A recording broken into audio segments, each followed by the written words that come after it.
Fifth class వరకేనా?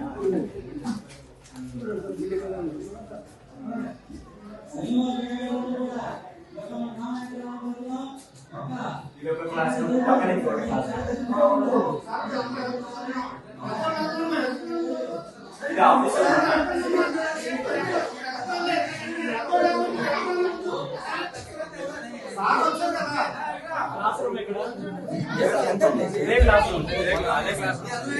ఎవరు కూడా ఏం లేదు.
సకల శాఖ మంత్రి, అధికారికంగా పేరుకు విద్యాశాఖ మంత్రి అయినప్పటికీ కూడా ముఖ్యమంత్రి గారి పుత్రరత్నం నారా లోకేష్ గారు తన శాఖ తప్ప మిగిలిన అన్ని శాఖల్లో వేలు పెడుతూ ఈ రాష్ట్రాన్ని, రాష్ట్ర సంపదని, వనరులను కొల్లగొట్టే ప్రయత్నం చేస్తూ తను నిర్వహిస్తున్న విద్యాశాఖ ఎంత అధ్వానంగా, ఎంత ఘోరంగా ఉందో చెప్పడానికి ప్రత్యక్ష ఉదాహరణ అనకాపల్లి జిల్లా సింగవరం అనే గ్రామంలో పంచాయతీలో ఇక్కడ ప్రభుత్వ పాఠశాల యొక్క నిర్వాహకము, ఈ పాఠశాల యొక్క బిల్డింగు, ఇక్కడ పరిస్థితులు చూస్తే నారా లోకేష్ గారి ఆధ్వర్యంలో నడుస్తున్న విద్యాశాఖ ఎంతలా అభివృద్ధి చెందుతోందో అనేది ఈ రాష్ట్ర ప్రజలకు అర్థమవుతుంది. ఒకసారి ఈ తరగతి గది చూడండి.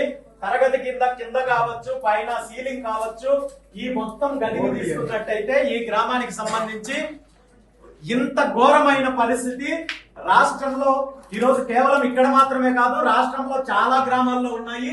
కేవలము మీకు కావాల్సిన మీడియా ద్వారా పైపెచ్చు పబ్లిసిటీ కార్యక్రమాలు చేస్తూ విద్యా వ్యవస్థని భ్రష్టు పట్టిస్తున్న నారా లోకేష్ గారికి ఇప్పటికైనా చిత్తశుద్ధి ఉంటే, సిగ్గు ఎక్కువ ఉంటే, రాష్ట్రంలో ఇలాంటి పరిస్థితుల్లో ఉన్న ఏదైతే స్కూల్ సంబంధించిన భవనాలు ఏవైతే ఉన్నాయో, ఇక్కడ పరిస్థితులు ఎలాంటి పరిస్థితులు ఉన్న భవనాలకు సంబంధించి వెంటనే మీరు దీని మీద ఒక ఎంక్వైరీ ఏర్పాటు చేసి ఇలాంటి శిథిలావస్థల్లో ఉన్న భవనాల ద్వారా విద్యా వ్యవస్థలో ఉన్న ఎవరైతే విద్యార్థులకు ప్రాణాపాయ స్థితిలో ఉన్న భవనాల ద్వారా విద్యను అందించే కార్యక్రమం జరుగుతోందో వీటి మీద ఎంక్వైరీ వేసి వెంటనే ఇక్కడ చర్యలు తీసుకున్నట్టయితే మాత్రం ఖచ్చితంగా బీసీవై పార్టీ రాబోయే రోజుల్లో దీని మీద ఉద్యమం చేయడానికి సిద్ధంగా ఉంది. ఇప్పటికైనా విద్యాశాఖ మంత్రి నారా లోకేష్ గారు కళ్ళు తెరిచి ఈ సమస్యలు తీర్చాలని చెప్పి కోరుకుంటున్నారు.